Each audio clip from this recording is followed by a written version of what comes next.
הקשר בין בני אדם לבין אמת ושקר הוא סימביוטי. האדם זקוק לאמת כדי לחיות, להבין, לאהוב ולשתף פעולה, אך גם מועד לשקר, להוליך שולל ולהוליך את עצמו שולל. ההיסטוריה האנושית היא מאבק מתמיד בין האור של האמת לאופל של השקר. ברוכים הבאים לפודקאסט על שקר או אמת וכל מה שביניהם. אני אבי לפ, ובפודקאסט הזה אנחנו נדבר על הנושא הזה שמעסיק את האנושות מיומה הראשון ועד עצם היום הזה. אני שמח לארח כאן היום את עורך דין רועי סבג, עורך דין המתמחה בדיני עבודה, יושב ראש ועדת בית הדין לעבודה בלשכת עורכי הדין, ובעלים של משרד בוטיק לענייני עבודה בחיפה. שלום רועי. שלום, שלום. אז קודם כל אני כבר חיכיתי בכיליון עיניים לארח אותך כאן בפודקאסט הזה.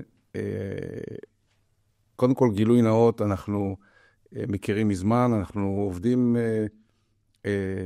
מפעם לפעם, אתה שולח לי לקוחות שלך לבדיקות פוליגרף, על מנת לעזור להם, וחיכיתי, והנה היום הזה הגיע. אז בתיקים משפטיים, מעצם מהותם, יש מן הסתם לא מעט ניסיונות להקם את האמת. משקרים קטנים, דרך זיופי מסמכים, הונאות ושקרים גם גדולים. לדעתי האישית, בכל תיק משפטי באשר הוא, יש שקרים.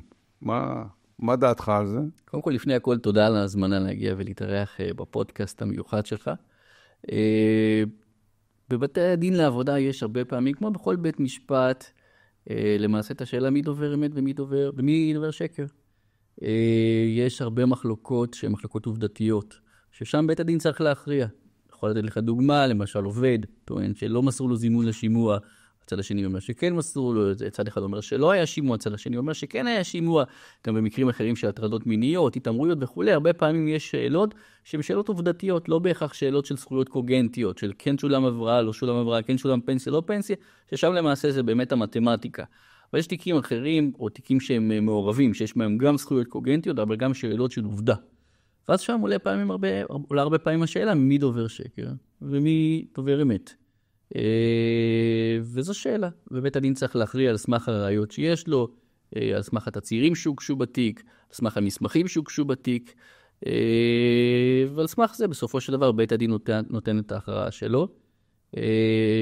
יכול לספר גם, אפרופו עניין הפוליגרף, שלא כולם יודעים את זה, אבל לעתים השופטים עושים שימוש בפוליגרף כדי לתת את פסק הדין שלהם. אני מכיר מקרה של שופטת מאוד מוערכת בבית הדין האזורי לחיפה, שהיה שם שאלה עובדתית. האם העובד קיבל זימון לשימוע, והאם נערך לו שימוע?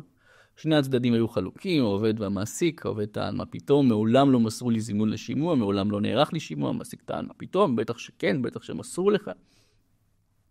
ובדיון הראשון שהיה, שני הצדדים הסמיכו את בית הדין לבחור מכון של פוליגרף, שאליו ייגש העובד, אליו ייגש המעסיק, ויעשו את הבדיקה. וקבעו שמי שיצא דובר שקר, יצטרך לשאת בעלויות של בדיקת הפוליגרף. ואכן באמת שני הצדדים הלכו לבדיקה, ואז יצא שהעובד דבר אמת. המעסיק, שקר. ואז מה שקרה, שני הצדדים חזרו לבית הדין, צד אחד שמח, צד שני פחות. המעסיק ניגש לשופטת, ואמר, מה פתאום, סליחה, פוליגרף לא קביל בבית הדין לעבודה. איך השופטת שומו שמיים בכלל נתנה את ההסכמה לפוליגרף? היה לו קבילה, זה לא מהימן, וכו' וכו'.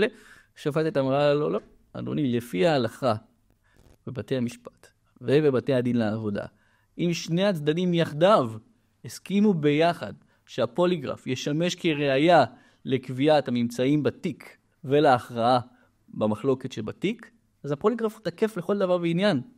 השופטת דחתה את הטענות של המעסיק, ונתנה את פסק הדין ואת ההכרעה שלה על סמך בדיקת הפוליגרף. לכן אני חוזר עוד פעם לעניין של אמת, שקר בבית הדין לעבודה. כן, זה עניין סבוך, זה עניין מורכב, זה עניין שנתון להכרעה על סמך הראיות שיש בתיק, ובאמת אפשר להיעזר לעתים בעניין של הפוליגרף בבית הדין לעבודה. כן, נכון. אז את מי בדיוק אתה מייצג? את העובדים, את המעסיקים? המשרד שלי מייצג גם עובדים וגם מעסיקים. בכל מה שקשור לעולם דיני עבודה, יכול להיות זכויות סוציאליות, קוגנטיות, הבראה, פנסיה, חופשה, שעות נוספות וכו', אבל זה גם יכול להיות במקרים נוספים, התאמרויות בעבודה, הטרדות מיניות, שימועים, כמו גם ליווי של מעסיקים ועובדים בהליכים מול משרד העבודה, ייצוג מעסיקים, משהו שלאחרונה נכנס מאוד מאוד חזק, בכל מה שקשור להבאת עובדים לישראל, עובדים זרים, רישיונות, היתרים מול רשות האוכלוסין וההגירה במשרד העבודה, ייצוג חברות כוח אדם, חברות שמירה, ניקיון, כל מה שקשור לסיבוכים הבירוקרטיים, זה מה שהמשרד שלי עושה. די הרבה. כל מה שקשור לעולם העבודה, כל מה שקשור לדיני העבודה, המשרד עושה. אתה יודע, רועי, אני עוקב אחריך די הרבה זמן, ואי אפשר להתעלם מזה שבאמת המשרד שלך, אתה מן הסתם גם משיג באמת הישגים, רמת הגובה, שיעור ההישגים שלך והניצחונות שלך הוא גדול מאוד. וגם יש לך הרבה ידע, לא מזמן נתקלנו באיזשהו סרטון שלך בנושא של פיטורים, והפתיע אותי באמת אחוזי הצפייה הגבוהים של זה. כאילו, מה באמת כוח המשיכה שלך? כאילו, אנשים באמת מגיעים אליך, ההצלחה שלך, היכולת שלך לרתום כל כלי אפשרי לטובת הלקוחות שלך, כמו פוליגרף. קודם כל, תודה. אני אגיד לך, אני חושב שמה שמייחד אותי ומה שמייחד את המשרד שלי, שאני למעשה מתעסק רק בדיני עבודה, לא בתחומים נוספים. אך ורק בדיני עבודה. דיני עבודה זה תחום שהוא מאוד מאוד נישתי, לא כל אחד בקיא בו, הפסיקות והתקנות והחוקים משתנים חדשות לבקרים, לכן כל הזמן צריך להיות עם היד על הדופק ולעקוב. אני לומד את התחום הזה כל יום מחדש, אוהב את מה שאני עושה, וזה למעשה היתרון שלי על פני אחרים, עצם זה שאני בקיא בתחום, שאני מתעסק בו, שאני מופיע המון בבתי הדין לעבודה, מכיר את ההלכות החדשות, את הקיימות, כל הזמן מתעסק בזה, זה למעשה מה שמקנה לי יתרון בנושא על פני עורכי דין אחרים, לדוגמה שלא מתעסקים אך ורק בדיני עבודה, מתעסקים בעוד תחומים שלא מתמחים בתחום הזה. לגבי פוליגרף, כן, כמו שאמרת בתחילת השיחה שלנו, ההיכרות בינינו התחילה במישור של העבודה.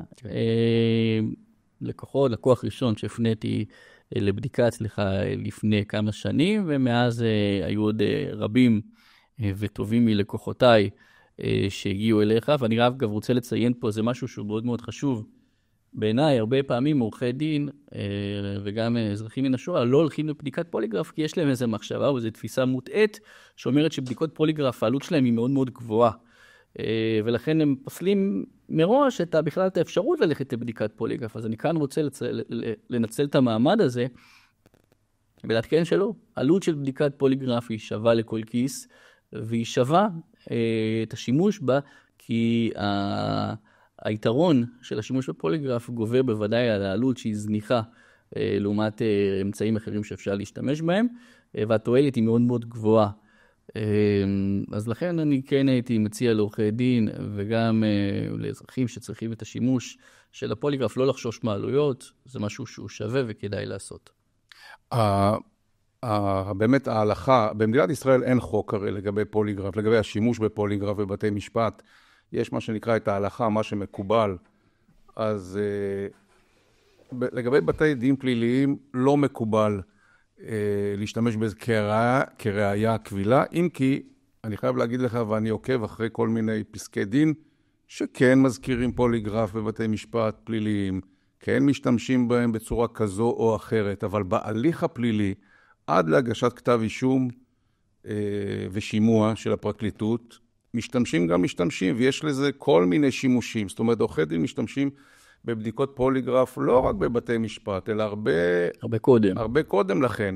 לא מחכים עד הרגע האחרון, ולגבי גם בתי דין אזרחיים, משתמשים לא מעט כמו שהזכרת כשיש הסכמה דיונית, ואני חייב להגיד לך שיש הרבה מקרים שגם כשאין הסכמה דיונית, משתמשים בזה, מזכירים את זה, ובהליך שלפני הבית משפט גם משתמשים בזה. מה דעתך על זה? קודם כל, כמו שאמרת, ובצדק, השימוש בפוליגרף הוא לא אך ורק בבתי משפט. הוא גם קורה הרבה לפני זה. אני יכול לקחת את זה למישור שלי, לעולם של עולם העבודה, דיני העבודה. הרבה פעמים מעסיקים מבקשים עובד לעבור בדיקת פוליגרף עוד בכלל בלי קשר להליך משפטי. למשל, כשיש חשד שעובד גונב, הרי הצעד הכי פרקטי של המעסיק במצב כזה, הוא פשוט להגיד לו, בוא נפנה לבדיקת פוליגרף. מאשר להגיש תלונה למשטרה ולחכות, ועד שהמשטרה תסיים את הליך הבדיקה וכו', זה דברים שלוקחים זמן. לכן המעסיק אומר, פתרון הכי מהיר, זמין, נוח וזול, בוא נפנה לבדיקת פוליגרף. ואז עולה השאלה באמת, האם העובד רשאי לסרב? או מה הנפקות, מה המשמעות של בדיקת פוליגרף שבה העובד יצא דובר אמת או דובר שקר.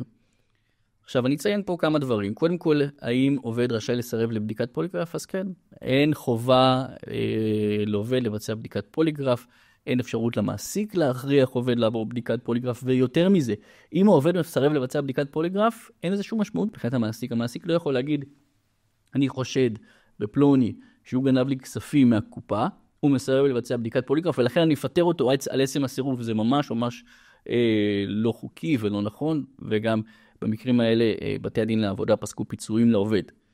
מה שכן המעסיק יכול לפנות לעובד, להגיד לו, תראה, יש לי חשד מאוד מאוד כבד שאתה ביצעת הונאה בחברה, בוא נפנה לבדיקת פוליגרף. אם העובד נותן את ההסכמה שלו, וכאן אני מציע למעסיקים באמת להביא את ההסכמה לכתובים ולהחתים את העובד על ההסכמה, ואנחנו כבר ניגע בזה למה. אם העובד מסכים לכך, לבצע את הבדיקת פוליגרף, ואז לממצאים שיהיו בבדיקת פוליגרף, יש משמעות. מה שנקרא בשפה שלנו גבילים לכל דבר ועניין, המעסיק יכול לבסס את ההחלטה שלו גם על הבדיקת פוליגרף. זאת אומרת, במידה והעובד הסכים וחתם על זה כמובן על הסכמה, המעסיק יכול להציג את זה בבית משפט אם יהיה צורך? יותר מזה, הוא גם יכול לבסס את ההחלטה שלו, לצורך הדוגמה על פיטורים, כמובן לכפוף לזימון לשימוע וכו', אבל לבסס את ההחלטה שלו בפיטורים, על סמך הממצאים של בדיקת הפוליגרף. עכשיו, קודם דיברתי על עניין ההסכמה, וזה מאוד מאוד חשוב. בתי הדין לעבודה הרבה פעמים בודקים האם באמת ניתנה הסכמה של העובד, והאם ההסכמה היא הייתה אמיתית. כלומר, שהמעסיק לא הטעה את העובד, אולי הייתה פה איזו הסכמה משתמעת, אולי המעסיק הפעיל עליו לחצים פסולים. רוצים לראות שבאמת ההסכמה של העובד היא הייתה אמיתית, כנה, נכונה, לא הופעלו עליו לחצים פסולים. לכן כאן אני מציע למעסיקים להקליט את העובד ברגע שמחתימים אותו על מסמך מסוים, להחתים אותו על מסמך שהכל נעשה בהסכמה, בשקיפות וכו'. ואז כן, לבדיקת פוליגרף ולממצאים שלה יש משמעות כבירה, אין בהחלטה של המעסיק בעניין המשמעתי, וגם אחר כך בבתי הדין לעבודה. מה שאתה אומר הוא מאוד חשוב בעיניי. מן הסתם, מרבית המעסיקים בכלל לא יודעים את זה, שאפשר לבסס את הפיטורים על סמך בדיקת פוליגרף, והייתי ממליץ לכולם לפנות אליך לנסח איזשהו כתב הסכמה לגמרי. שמחה. מאוד, מאוד חשוב. אז אם אני זוכר נכון, כמו שאמרת, הבדיקה, הפוליגרף הראשונה שלחת לי איזשהו עובד בנק. וההצלחה הייתה גדולה בעקבות בדיקת הפוליגרף. אז בוא תספר, תזכיר לנו על מה מדובר. וואו, טוב, זה היה המקרה הכי מדהים ומרגש ויוצא דופן, שאני זוכר אי פעם שעשיתי בו שימוש בפוליגרף בהליך משפטי, וההצלחה הייתה כבירה. לפני כמה שנים טובות הגיע אליי עובד באחד הבנקים הכי גדולים בישראל, בחור יחסית צעיר, בן 30 וקצת, נשוי, ילדים, דתי, חרדי לשעבר, שמאוד מאוד אהב לטוס לחוץ לארץ. אבל אשתו לא הייתה יכולה בדרך כלל, לכן הוא כל הזמן היה מחפש פרטנרים, בדרך כלל היה לו פרטנר קבוע, אבל לפעמים גם אותו היה מוצא תחליף. באותו זמן הוא היה בשיעורי תורה, חיפש עם מי לטוס לחוץ לארץ. והוא רצה לטוס לסרביה, לבלגרד, מפה לשם בשיעור תורה שבועיים לפני זה, בצע איזה בחור, הכיר אותו פעם ראשונה, והם סיכמו שהם יטוסו לחול, סגרו את כל הפרטים הקטנים, ורגע לפני הטיסה, הבחור, הפרטנר נקרא לו לצורך העניין, אמר, תקשיב, אין לי כרטיס אשראי, מה שנעשה, אני אביא איתי כסף זר, אני אביא איתי יורו, אתה תביא איתך כרטיס אשראי, ואנחנו אחר כך נעשה בינינו את הקיזוז, נתחשבן. הלקוח שלי אמר בסדר. הגיעו לסרביה, מה טוב, הכל בסדר. היו במלון, לילה ראשון, הלקוח שלי בא לשלם על המלון בכרטיס אשראי, החבר שלו, הפרטנר, אמר לו, לא, תשאיר לי, אני אשלם. הכל טוב, עשיתי פה צ'יינג' מקודם, יש לי כסף, אני אשלם. טוב, שילם את הכסף במזומן, ביורו, במלון. שניהם יצאו, שמחים ומאושרים מהמלון, ליעד הבא שלהם. מסתבר שבזמן הזה היו באיזה אזור כנראה ללא קליטה, המלון התקשר בלי סוף, לא הצליחו להשיג אותם. איך שהם יוצאים מאיזה רכבת תיירותית שם, קופצים עליהם שוטרים סרבים, עוסקים אותם ולוקחים אותם לתחנת מעצר ליד הגבול. אחרי חקירה, תשאול, המשטרה טענה שהם מצאו שטרות מזויפים בתיקים שהיו בבגאז' ברכב. של מי המזומן, לא ידעו כל כך, אבל מצאו שטרות מזויפים, לקחו אותם מיד לתא מעצר. אז אני מדבר איתך על תא מעצר בסרביה, אני מדבר איתך על בחור דתי, שני בחורים דתיים. לא נחמד. לא נחמד מאוד, עם כיפות על הראש.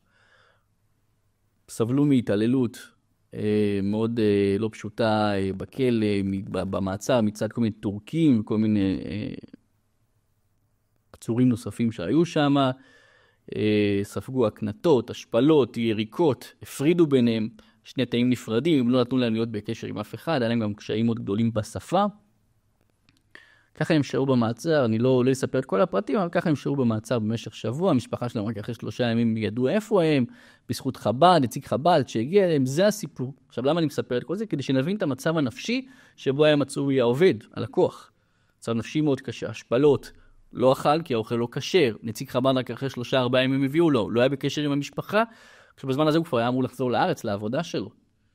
אחרי זה כמה ימים שנודע לאשתו על הסיפור, היא התקנה בתום לב את הבנק, תקשיבו, בעלי נעצר, חשד לשטרות מזויפים, ברור שזה לשטויות, אין שום קשר, בסדר.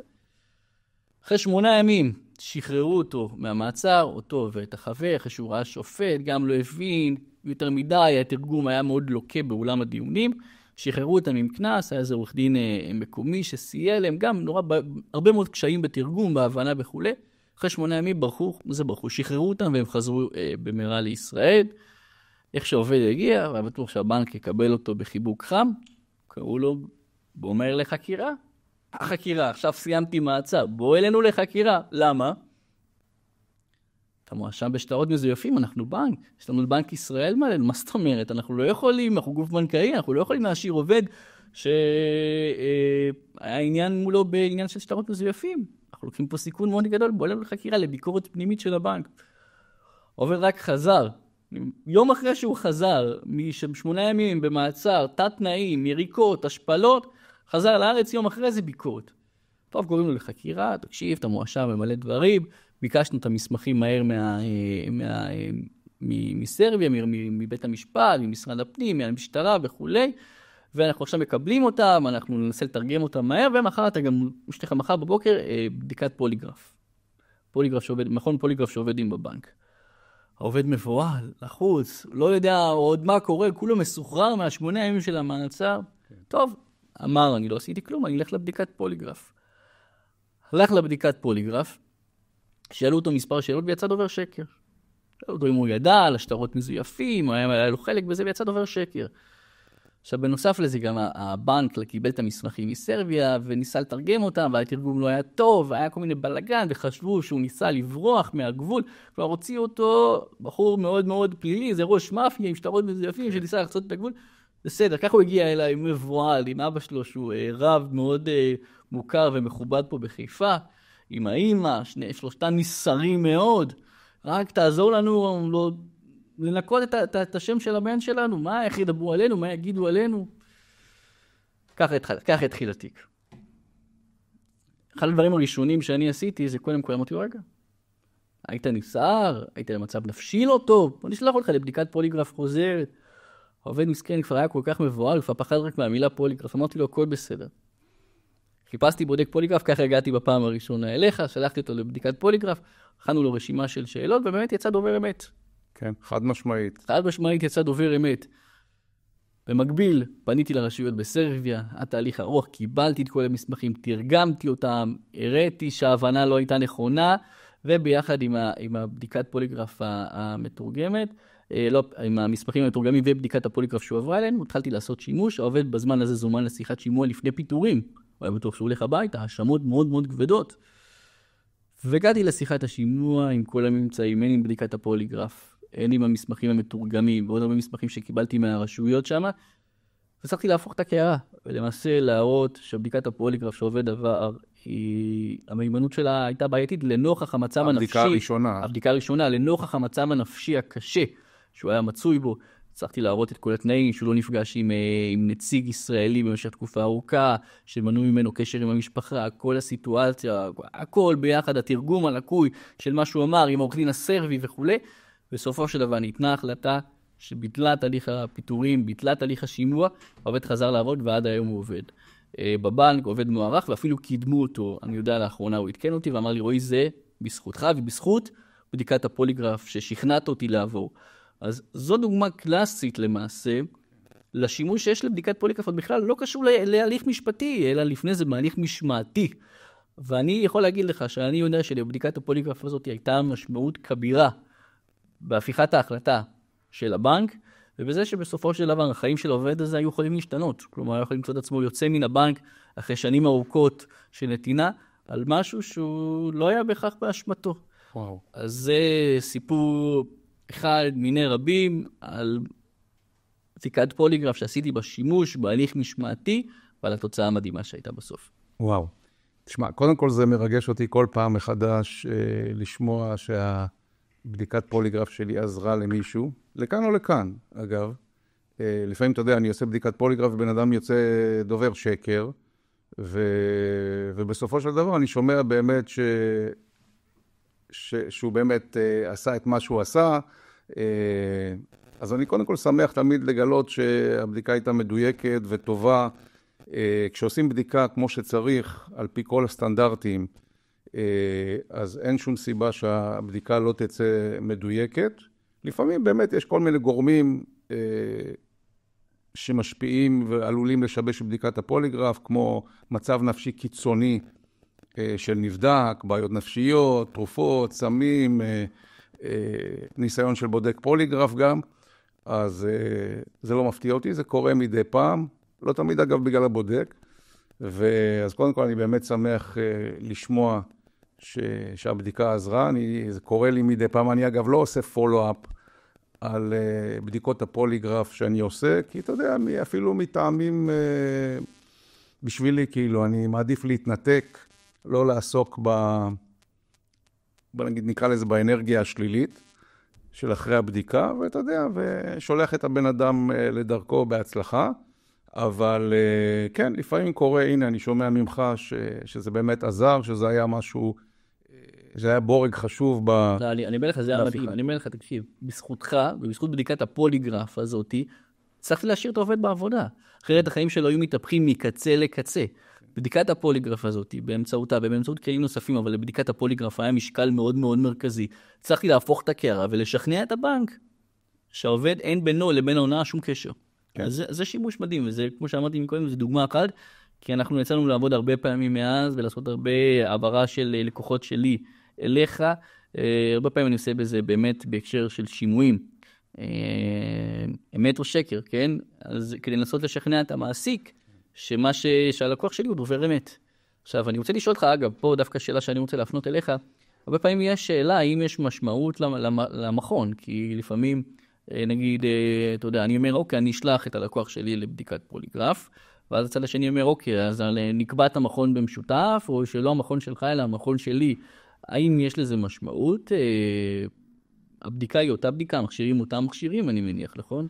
כן, בעיקרון, יש כמה סוגי מכשירים. אגב, אם מדברים על מכשירים, אני עבדתי על כל מיני סוגי מכשירים. נכון להיום אני עובד עם לפייט, שזה המכשיר הנפוץ, הטוב ביותר שיש. כל רשויות אכיפת החוק, למשל בעולם, משטרת ישראל, שב"כ, מוסד, FBI, משטרות, כולם עובדים עם לפייט. וגם אני עובד עם לפייט, בעיקר בגלל הסיבה שאני, כשלמדתי בארצות הברית, אז לימדו אותי על המכשיר, ויותר נוח לי, אני אוהב אותו יותר, אבל רוב המכשירים עושים את אותה עבודה, נותנים את אותם צ'ארטים, מה שנקרא, את אותם גרפים. אם עשית את הבדיקה נכון, ההבדל הוא דווקא בניסיון של הבודק, בדרך שבה הוא עושה. אגב, רוב הבודקי פוליגרף עובדים באותן טכניקות בדיקה. רק יש פה הרבה דרך, למשל, כל תהליך ההכנה של הבדיקה. לפעמים בא לי לקוח, לא מזמן. הוא אומר, יאללה, תעזוב, תחבר אותי, יאללה, תשאל אותי את השאלות קדימה, וזה אמרתי לו, סליחה. זה לא עובד ככה. יש פה תהליך הכנה של הנבדק, תשאול, שזה תהליך שאסור לוותר עליו, כדי לבנות גם את שאלות הקונטרול הנכונות, כדי גם להכניס את הנבדק לאיזשהו סט פסיכולוגי מסוים. זה לא, יאללה, קדימה חבר, שאל ושלום על ישראל. אגב, בעניין לזה, אתה יודע, זה מזכיר לי שזה גם על המקצועיות שלך, שבעבר שלחתי לך לקוח, אני זוכר, שלדעתי הוא היה על כדורי ציפרלקס. ואני אמרת, לא, אני לא מוכן לבצע את הבדיקה ככה, כי זה יכול להשפיע על התוצאה הסופית, וקבעת איתו מועד אחר. שזה גם מעיד על הסט בדיקות הזה, שאתה עורך לפני זה, כדי לוודא את המצב הנפשי וכולי של אותו לקוח, כדי לראות שהוא באמת קשיר לבדיקה, והתוצאות יהיו נכונות. אז כן, תראה, אני לא רופא, אבל אני כן מתרשם מהבן אדם, אני רואה מה המצב שלו.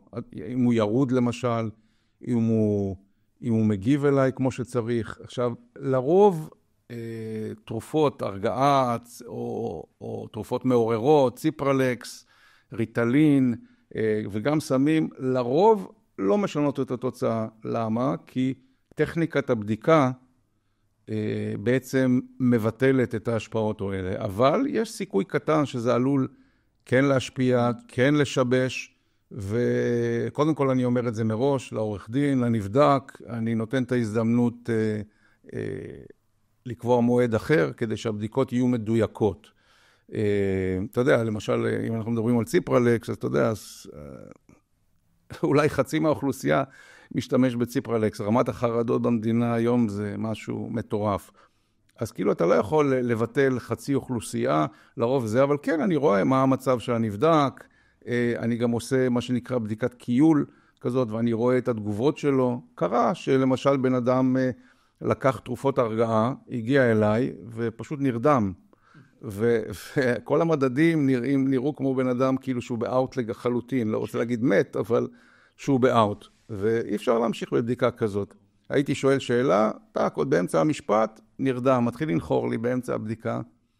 אז באמת, אני רואה, לפעמים אנשים מגיעים אליי בתשישות נפשית קיצונית, או תחת השפעה של באמת סמים, או תרופות פסיכיאטריות וכדומה. זה עלול להיות בעיה, אני מתרשם מהנבדק, אני גם אטריע מראש, ולפי זה, למשל, אז במקרה ההוא שדיברת עליו, כן, קובעים מועד אחר, לא קרה שום דבר, עדיף שהתוצאות יצאו מדויקות, מאשר לא. אני כמובן לא נותן המלצות להפסיק ליטול איזושהי תרופה או משהו כזה, זה אסור לי. אז אם זה באמת משהו שהוא רפואי, אתה יודע, זה החלטה של הנבדק עצמו, של הבן אדם עצמו, מה הוא הולך לעשות עם עצמו, אבל אני בהחלט נותן התראות. אנחנו גם שואלים, כמובן, על מצב בריאותי. יש כאלה, אגב, שלא מספרים. משקרים כבר בשלב הזה, לא מספרים שהם לקחו איזה משהו. אתה רואה את זה בטח. אתה יכול לשאול אותם על זה, ואז אתה תדע אם מדברים אמת או אז זהו, שבבדיקה עצמה אנחנו לא שואלים על אם לקחת איזשהו סם או תרופת הרגעה לפני זה, אבל אנחנו כן שואלים לפני, כדאי להגיד את האמת. כדאי באמת להגיד את האמת, כי בסופו של דבר אנחנו באים לעשות בדיקה טובה ומדויקת. אני למדתי בבית ספר לפוליגרף מהטובים בעולם, בארצות הברית, עובד תחת הסטנדרטים של ארגון הפוליגרף האמריקאי, שהוא בעצם ההורים והתומים בתחום שלנו. אני מאוד נוקשה ויסודי בעניין הזה, אני לא מוותר כהוא זה על התהליך, ומי שבאמת אין לו סבלנות לעבור את הבדיקת פוליגרף, אומר לי מהר, וזה, אני מסביר. כמה זמן עורכת הבדיקה בדרך כלל? הבדיקה לוקחת זה משתנה מאדם לאדם, כ3/4 שעה, משהו כזה, ואתה יודע, הרבה אנשים באמת יש להם בעיות קשב וריכוז, הם היפראקטיביים, מאוד קשה להם לשבת בכיסא בשקט, כן, זה מאתגר, זה בהחלט... כמה קורה לך שאתה נתקל בנבדקים, שאתה מרגיש שהם, מה שנקרא, מנסים לרמות את המכונה, את הבדיקה, שמנסים לזייף תוצאות? כמה אתה רואה את זה? זה נדיר, לא נדיר? זה לא נדיר. יש כאלה שמנסים לשבש את התוצאות, אני רואה את זה. העניין הוא פשוט שרוב, דיברנו על זה לפני הפודקאסט, ואני אגיד את זה שוב, רוב בני האדם לא מסוגלים, בני אדם מן השורה לא מסוגלים לעבוד על הפוליגרף. נכון שיש אנשים מאוד מיוחדים, מאוד אינטליגנטים, עם שליטה מנטלית ופיזיולוגית מאוד גבוהה, שעברו כמו מרגלים, של הקג"ב, נגיד, שעברו הכשרה, איך עובד בדיקת פוליגרף, מתי לעשות את המניפולציה, לעשות מניפולציה שתראה טבעית, ושהבודק פוליגרף המיומן לא ישים לב. אז באמת, אלה מקרים מאוד נדירים.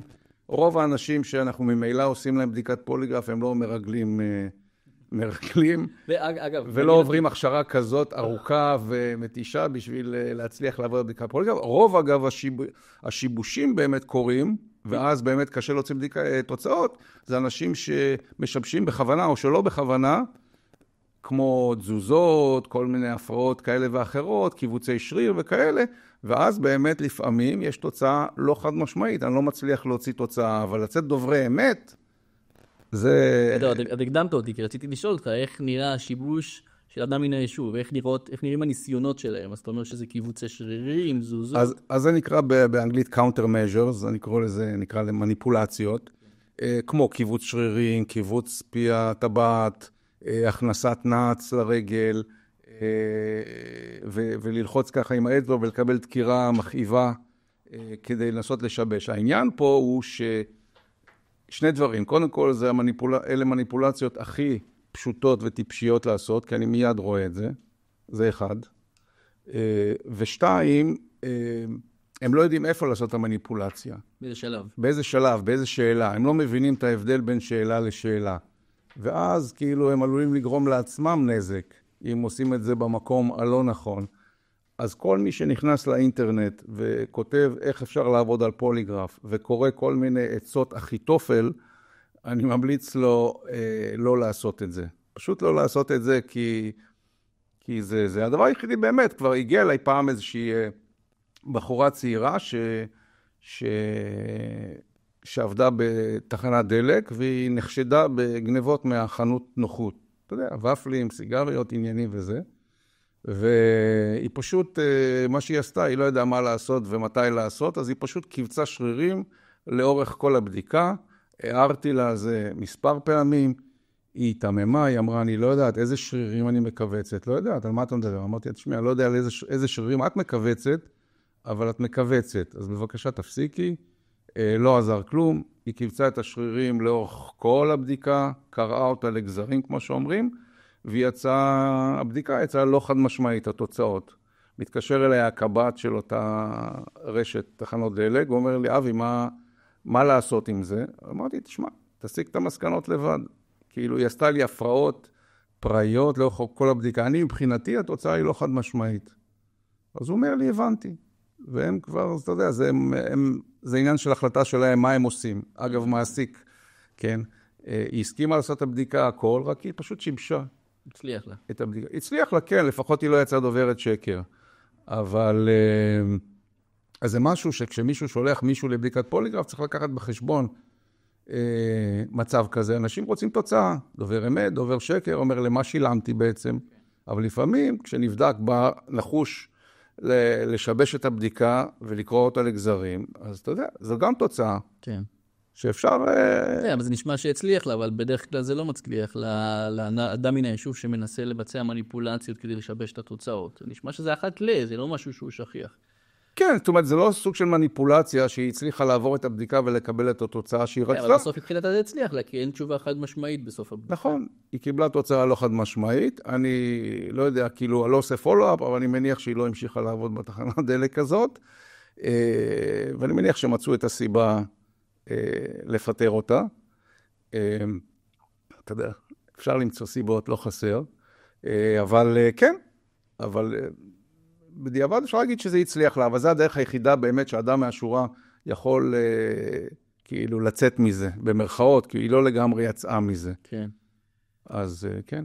בסדר גמור, יפה. כן. אז תשמע, אנחנו נתקלים בזה, אז מה, אז האם יצא לך, נגיד, סתם דוגמה, נגיד אם יש איזשהו לקוח שלך, שפונה לך, אומר, תשמע, חושדים בי במקום העבודה בכך וכך, ומה אתה אומר? להסכים לעשות בדיקת פוליגרף, או לא להסכים לעשות בדיקת פוליגרף? מה? קודם כל, הכי פשוט, אני שואל אותו, מה באמת היה? קרה או לא קרה? אם אני בודק את רמת הנחישות... לפעמים אתה צריך לשלוח אותו לבדיקת פוליגרף מטעמך, להבין אם קרה או לא קרה. נכון, כן, אבל אני אגיד לך, תראה, כי לפעמים אני טועה אם לשלוח אותו לבדיקת פוליגרף, כי אני לכן לפני זה שואל אותו, בוא תספר לי מה באמת קרה. אם העובד אומר לי, תשמע, בוודאות, אני אומר לך, הכל שקר, מה שהמעסיק אומר זה שקר, אני דובר אמת וכו'. אז אני אומר לו, אוקיי, אם אנחנו בהליך משמעתי. אז בוא נלך לבדיקת פוליגרף, נחזק את הגרסה שלך מול המעסיק. עכשיו, מה קורה אם המעסיק מבקש את זה? אז גם כמובן, לפני זה אני בודק עם העובד, כי אני לא יכול לקחת את הסיכון, לשלוח את העובד לבדיקה של המעסיק, ואז שהוא יצא דובר שקר. אז אגב, לפעמים מה שאני עושה, אני אומר לו, רגע, לפני שאני נותן למעסיק את ההסכמה לבדוק אותך בבדיקת פוליגרף, בוא נשלח אותך קודם כל לבדיקת פוליגרף עצמאית מטעמנו. העובד הולך לבדיקת פוליגרף, שואלת אותו, מבקש מבודק הפוליגרף ממך, לשאול את העובד את אותן שאלות שאני יודע שהמעסיק אחר כך צפוי לשאול אותו, הוא נשאל, ואז אני יכול לדעת האם אני שלם עם ההחלטה אחר כך לאפשר לעובד להיבדק אצל בודק פוליגרף מטעם המעסיק. אם אני רואה כמובן שהעובד יצא דובר שקר בבדיקה פנימית, אז מן הסתם אני לא מאפשר לו, וכמו שאמרתי ממש בתחילת הפודקאסט, כשהעובד מסרב לבדיקת פוליגרף, לא ניתן לחייב אותו לעשות בדיקת פוליגרף, ויותר מזה, גם אין משמעות לזה שהוא סירב. המעסיק לא יכול עכשיו להגיד, אוקיי, סירבת, מבחינתי זה אומר שאתה מודה בעבירה נניח, מודה בהונאה או בגניבה. לא. הוא יכול להגיד, זה מגביר אצלי את החשד וכו', אבל בסופו של דבר הוא לא יכול לקבל החלטה על סמך זה. אחרי אני גם קורא, אתה יודע, אני מציע פה לעורכי דין ולעובדים וכו', לפני שאתם עושים את הבדיקת פוליגרף מטעם המעסיק, לכו קודם כל תבצעו בדיקת פוליגרף פרטית מטעמכם, תראו את העניין, תראו את הדבר, שהבודק ישאל אתכם את אותן שאלות שאתם צפויים להישאל אחר כך אצל המעסיק, ולראות באמת שהכל עובר כשורה, ואם עובר כשורה, אז אני לא רואה מניעה להיבדק אצל מכון פוליגרף מטעם המעסיק. אתה יודע, יש כל מיני סוגי בדיקות פוליגרף לעובדים. אחת הבדיקות זה בדיקות פוליגרף תקופתיות. אחת לכמה זמן, או שלכולם, או לחלק מהעובדים. פשוט בדיקות פוליגרף שהשאלות מותאמות בהתאם לתפקיד, אם זאת קופאית ראשית, מנהל מחסן, כל מיני תפקידים, משנים קצת את השאלות. ואתה יודע, לפעמים יש ארגונים אני עובד למשל עם ארגונים ורשתות, שזה חלק מהתרבות הארגונית. אין שום שאלה, כולם באים, כולם מתייצבים, אין התמרמרות, אין כעס. באים, עושים את הבדיקות וממשיכים הלאה לדרכם. ויש ארגונים לפעמים בעקבות מקרה שקרה, פתאום רוצים להכיל בדיקות פוליגרף תקופתיות. ואז באמת, אתה יודע, זה קשה. הפעם הראשונה תמיד קשה, יש התמרמרות, מה אתם לא מאמינים לנו, לא ככה, לא ככה. בעיקר מי שמארגן את ההתמרמרות הזאת, זה האנשים שעל ראש הגנב פה הכובע, מה שנקרא. ואז כאילו, אני תמיד ממליץ לחברות, כשהן חותמות על הסכם העסקה, חוזה העסקה, אני ממליץ להם, תכניסו גם, תתייעצו עם עורך הדין, ותכניסו גם סעיף שבודק, שהעובד ידע שזה יכול לקרות מדי פעם, או לעשות בדיקת פוליגרף כתנאי להעסקה, או לעשות בדיקות פוליגרף תקופתיות, שהבן אדם ידע שהוא חתם על זה, שזה חלק מהעניין, למרות שהוא בהמשך יכול לסרב לבדיקת פוליגרף, אבל תמיד כדאי להכניס את זה לחוזה העסקה, כאילו להתחיל עם זה, גם אם לא תעשה בהמשך בדיקות פוליגרף, שווה להכניס את זה לחוזה כן, העסקה. אפשר להכניס את זה לחוזה העסקה, אבל כמו שאמרת ובצדק, גם אם אתה מכניס את זה לחוזה העסקה, בסופו של דבר, ברגע האמת, ברגע הפרטני, נגיד אחת לרבעון, שאתה תבקש מהעובד לבצע בדיקת פוליגרף, אתה תצטרך להחתים אותו שוב פעם על מסמך שהוא מסכים לבצע את בדיקת הפוליגרף, ואם הוא לא מסכים, אנחנו חוזרים לאותה נקודה, כי הוא יכול להגיד לו, אני לא מסכים. אני לא חייב להסכים, ואז אתה נשארת באותה עמדה שהיית, כי אתה לא יכול לחייב אותו לעשות את בדיקת פוליגרף, אתה גם לא יכול להשתמש בסירוב שלו כממצא לקבל החלטה על זה שהוא סירב לבצע את בדיקת הפוליגרף. אז אני כן אולי מציע להכניס את זה לחוזה כדי לידע אותו שיש אפשרות, אבל אחר כך, בכל מקרה למקרה, אתה תצטרך לבצע פעולה נקודתית, קונקרטית, פרטנית, ולקבל את ההסכמה של עובד אמת. כן, בהחלט, אבל אני חושב שזה מכין. הסעיף כזה בעצם מכין את העובדים, אולי נפשית, נקרא לזה ככה, שזה יכול לקרות בעתיד. כן, נכון. כן, אני גם חושב שבדיקת פוליגרף, יש איזו חוות דעת של היועץ המשפטי לממשלה מ-2003, אני חושב, ויש גם את העמדה של בתי הדין לעבודה, שגם בדיקת פוליגרף, אפשר לעשות בשימוש, בהסכמה וכו', אבל גם לא בכל מקרה. צריך לראות, נניח, אם זה עובדת שנוגעת בכסף, או מישהו שיש רלוונטיות לבדיקת פוליגרף, ולא סתם, אתה יודע, ככה, כלאחר יד להגיד לעובד, לא יודע, אתה מאחר לעבודה, בוא תעשה בדיקת פוליגרף אם הגעת בזמן או לא. הרבה בודקים, יש איזה אמצעי חלופי, שהוא פחות פוגע בפרטיות של העובד, שאפשר להשתמש בו, כחלופה אלטרנטיבית וכו'. אבל בסך הכל, מהניסיון שלי בתחום, בדיקות פוליגרף זה דבר מאוד מאוד חיובי. אפשר להשתמש בו, אם יודעים איך להשתמש בו, אפשר לעשות בו שימוש. אם יודעים איך לעשות בו שימוש, זה כלי נהדר, זה כלי שיכול לעזור. גם בהליכים משמעתיים, לפני בית הדין לעבודה, גם אחרי זה בהליכים בתוך בית הדין לעבודה.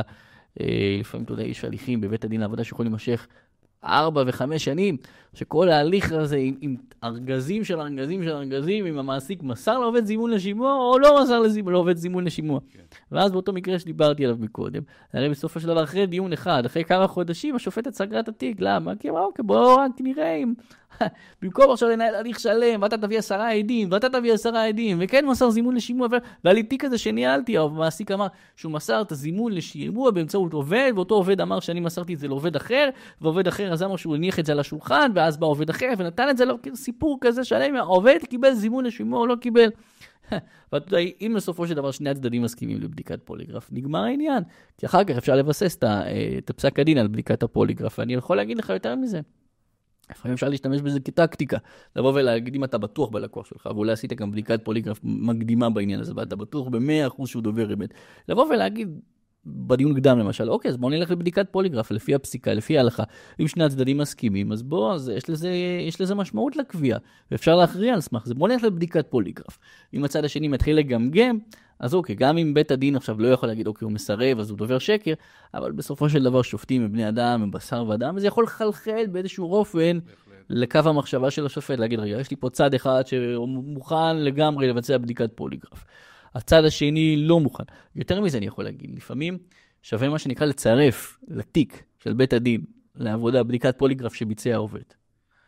עכשיו, אוקיי, נכון, זה לא בוצע בהסכמה וכו', אבל זה בתיק. עכשיו, בית הדין, לפי ההלכה, בגלל שזה חד צדדי, הוא לא יכול לבסס על זה את הפסק דין, אבל זה יושב בסוף לשופט איפשהו בקו מחשבה. בהחלט. שמתי את זה בתיק, מה יכול להיות? העלות של זה היא לא גבוהה, הכנסתי את זה לתיק, הנה, זה נתן לי עוד איזה תימוכין, גם אם לא בצורה פורמלית, זה כן סייע לי בתיק. וגם זה עוד אמצעי שכדאי לעשות שימוש בפוליגרף. אתה יודע, רועי, אני פשוט, אתה ממש אומר פה דברים שכל כך נכונים, ואני חייב להגיד, תראה, יש לא מעט עורכי דין שפשוט לא מבינים את הפוליגרף, את מעמדו המשפטי והמעמדו החקירתי.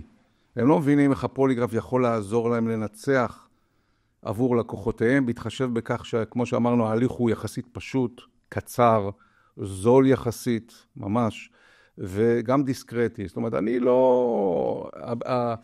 אני שולח את דוח הבדיקה לעורך הדין, או ללקוח עצמו, מה שמסכמים מראש. זהו, שם זה נעצר. אני לא מעלה את זה על פייסבוק, לא מעלה את זה על יוטיוב. לא, אני חייב להוסיף על מה שאמרת, וזה מאוד חשוב. אני יכול לשלוח את העובד לבדיקת פוליגרף. אם הוא יצא דובר אמת, אני עושה בזה שימוש. אם הוא יצא בזה דובר שקר, קורה, אף אחד לא רואה את זה. בדיוק. זה האפשרות. לפעמים העובד אומר לבעל אליהם, תקשיב, זה בדיוק מה שהיה, אני נשבע לך בילדים שלי, ואז אני אומר, אוקיי, בסדר, אז בוא נלך לבדיקת פוליגרף. יצא דובר שקר. גם זה קרה בעבר. אוקיי, קורא את הבדיקה, לא עושה בשימוש, ממשיך לנהל תהליך. אחר כך בסוף אני גם יכול לנצח, למרות שהוא דובר שקר, מכל מיני כלים ראייתיים אחרים שאני עושה בהם שימוש. כן. אבל זה מה שיפה בפוליגרף, הפרטי והפנימי. אני בוחר בסופו של דבר, אם אני אעשה בזה שימוש או לא.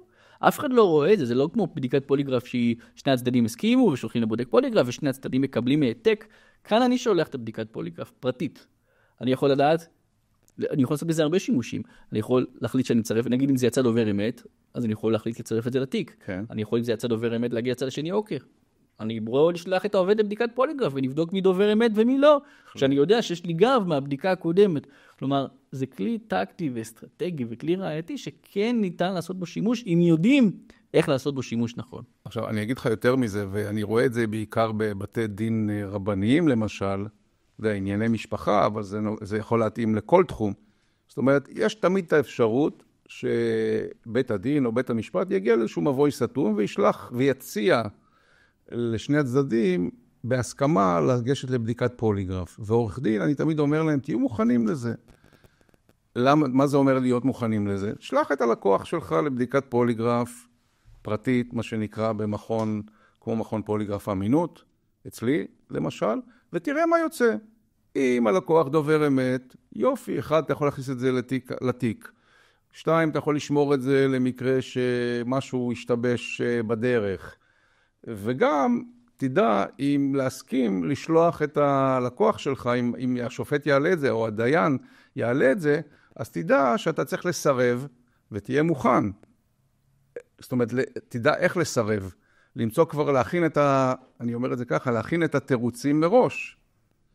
המצב הבריאותי של הלקוח שלי, לוקח תרופות כאלה וכאלה, יש לו דיימנשיה, כל מיני תירוצים כאלה ואחרים, בשביל לא להגיד, לא, אני לא רוצה לעשות בדיקת פוליגרף, כי זה גם עלול להשפיע על השופטים או הדיינים, למה הוא מסרב, אלא פשוט כבר להיות מוכן מראש עם התירוצים, למקרה שזה יוצא. חד וחלק. אפשר לעשות בזה הרבה שימושים. אתה יודע, עכשיו אני נזכר בעוד מקרה שהיה לנו ביחד, שהייתה עובדת שעבדה בחנות תכשיטים. בחורה צעירה, מאוד מאוד, בחורה נאה, בחורה צעירה, עבדה בחנות תכשיטים, הבוס היה יחסית בוס מבוגר, והוא הטריד אותה מינית במשך שנים. כן. ואז, אתה יודע, או לפני בכלל להגיש תביעה וכו', שלחתי מכתב התראה, ולמכתב התראה צירפתי דוח בודק פוליגרף שלך. עכשיו, תבין את הכלי האסטרטגי והכלי להפעלת לחץ, בסופו של דבר, על אותו מעסיק שקיבל את מכתב התראה יום אחד בדוח, שעובדת סיימה לעבוד. הוא ראה מכתב התראה שמדבר על הטרדה מינית, וגם צירפנו דוח פוליגרף, שאומר שעובדת דוברת אמת, שהוא עשה לה 1, 2, 3, 4. בסופו של דבר, זה כלי שאתה יכול להשתמש בו. Okay. עוד כלי שאתה יכול להשתמש בו, כי כשבסוף הוא העביר את התיק, את הטיפול במכתב לעורך הדין שיגיש תגובה. עורך הדין אמר לו, תקשיב, חוץ ממכתב ההתראה שיש בו, יש פה גם עוד איזה תימוכין, את הבדיקת פוליגרף. אם היא תעשה בזה בסופו של דבר שימוש, גם אם לא יהיה לזה עכשיו משמעות ראייתית, אבל כן זה ישפיע על השופט, זה מגדיל את החשיפה שלך, וזה מכתב התראה, מכתב תגובה, משא ומתן, סגרנו את התיק. Okay. ואני יכול להגיד לך שגם באותו מקרה, לבדיקת הפוליגרף שלך, שעשית באותו מקרה, כן עזרה לנו וכן שימשה ככלי אסטרטגי לפני ההליך המשפטי, כדי להפעיל לחץ על הצד השני ולהוכיח את האמת שבדברים. כן, כן, יש לא מעט מקרים כאלה בהחלט, עוד הרבה לפני משפט, עוד הרבה לפני הגשת כתב תביעה, בשלב הגישושים, מכתבי התראה. כי אז למעשה, עוד בשלב המקדים, אני קורא לזה השלב טרום משפט, אז למעשה לדוח פוליגרף, כן יש משמעות. אנחנו לא מדברים כרגע על בית הדין לעבודה, שבית הדין אומר, אוקיי, זה לא ראייה, רק אם שני הצדדים הסכימו וכו'. פה כרגע כן יש לזה משקל, בטח בהפעלת לחץ, בטח במסגרת המשא ומתן, בטח במסגרת הסכומים, ולכן זה כן יכול לעזור הרבה מאוד פעמים, אם יודעים לעשות בזה שימוש נכון, עוד לפני ההליך משפטי, ופה זה חסך הליך משפטי שאולי יכול להימשך 4 או 5 או 6 שנים של תיק מאוד גדול של הטרדה מינית, שנסגר בפיצוי של מאות אלפי שקלים לאותה עובדת, כאשר רק החלפנו מכתבי התראה, מכתבי תגובה, משא ומתן ושימוש בכלי הזה של בדיקת פוליגרף. כן, כן, ויש, אתה יודע, ויש עוד מקרים, אומנם זה לא התחום שלך, אבל קודם כל במקרים של מה שנקרא תיקים פליליים, אז אתה יודע, עוד לפני זה יכול לסייע בשכנוע חוקרי המשטרה, בחפות הלקוח, לשכנע אותם לסגור את התיק, לא להגיש המלצות להגשת כתב אישום, זאת אומרת, זה עוד כלי. כן, כמובן שהעורך דין מגיע עם ראיות כאלה ואחרות, אבל בדיקת פוליגרף זה הבייסיק של הבייסיק. בדיקת פוליגרף זה עוד כלי בתוך ארסנל הכלים שיש לו עורך דין לנצח בהליך משפטי, או בכל הליך אחר, בנוסף, לפני משפט, אחרי משפט וכו'. לעורך הדין יש ארסנל של כלים ראייתיים וכו'. ואחד מהם זה פוליגרף. פשוט צריך לדעת שדבר ראשון, פוליגרף הוא לא כלי יקר וכדאי לעשות בו שימוש, ובאמת דבר נוסף, זה צריך לדעת איך לעשות בו שימוש, כי פוליגרף כמו כלי אחר, אתה צריך לדעת באיזה שלב אתה משתמש בו, איך אתה משתמש בו, לפני שהמעסיק בעצם מבקש לשלוח לבדיקה מטעמו, לשלוח קודם כל לבדיקה מטעמך, בבית הדין לעבודה, בהסכמת הצדדים, כן, להשתמש בו. זה כלי מצוין, צריך לדעת איך להשתמש בו, וכדאי להשתמש בו. כן, ברוב האנשים, האמת, רק דבר אחד, כן, אני ממליץ באמת לנסות, זה קצת קשה לוודא מי הבודק פוליגרף, מה הניסיון שלו, איפה הוא למד, אם זה מקום שהוא מוכר על ידי ארגון הפוליגרף האמריקאי או לא. אתה יודע, קצת לנסות לבדוק, כי לצערי אין חוק במדינת ישראל, או רישוי נגיד ככה, לגבי בודקי פוליגרף, ולעיתים צצים בודקי פוליגרף שחסרי ניסיון, שלא מבינים את העסק הזה, ועושים בדיקות פוליגרף לא טובות. לכאן או לכאן, אגב. אז באמת חשוב קצת לעשות שיעורי בית, זה קצת, לאדם מהשורה קשה קצת להבין, זה למשל בנושאים של עורכי דין, הייתי ממליץ לבדוק מי אם הבודק פוליגרף הוא גם עד מומחה בבתי משפט, אם הוא ברשימות של בתי המשפט, אם הוא העיד או הגיש דוחות לבית משפט, אז זה משהו שלפחות, זה המינימום שהייתי ממליץ לעשות. יש גם, אגב, לפוליגרף, אם להוסיף לשלל הטיעונים שהעלית לגבי למה להשתמש בפוליגרף, הייתי מוסיף גם, יש מקרים של חשיפה תקשורתית רחבה.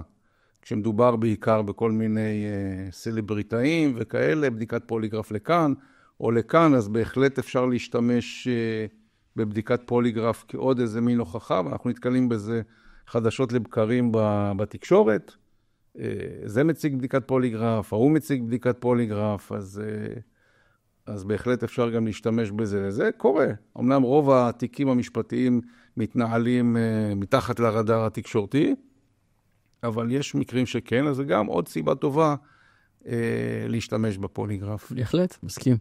כן, אז זהו, אז כמו שאמרת, האמת היא שהייתה לי שאלה, כאילו מה עורכי הדין שנוטים לא להשתמש בפוליגרף, לא מבינים לגבי הפוליגרף, ואני חושב שענית על זה. באמת, למרות שאני חייב להגיד גם שיותר ויותר עורכי דין באמת מבינים את הפוליגרף, גם המעמד, אני הרי עוקב אחרי כל הדברים האלה, גם המעמד של הפוליגרף, אני גם עוקב מה קורה במדינות אחרות, כמו ארצות הברית, אז המעמד של הפוליגרף בהחלט מתחזק, יותר ויותר שימוש, נעשה יותר ויותר שימוש בזה, גם אני מרגיש את זה בארץ, שיותר עורכי דין משתמשים בפוליגרף, לא כמוצא אחרון ולא ברגע האחרון, אלא משתמשים בזה, מבינים את הכלי הזה, ואתה לגמרי אחד מהם. אני לגמרי, ואני שמח על ההיכרות שיש בינינו, ואני מאחל לנו לעוד שנים ארוכות של הפניית לקוחות והצלחות כמו התיק שדיברנו מקודם על עובד הבנק.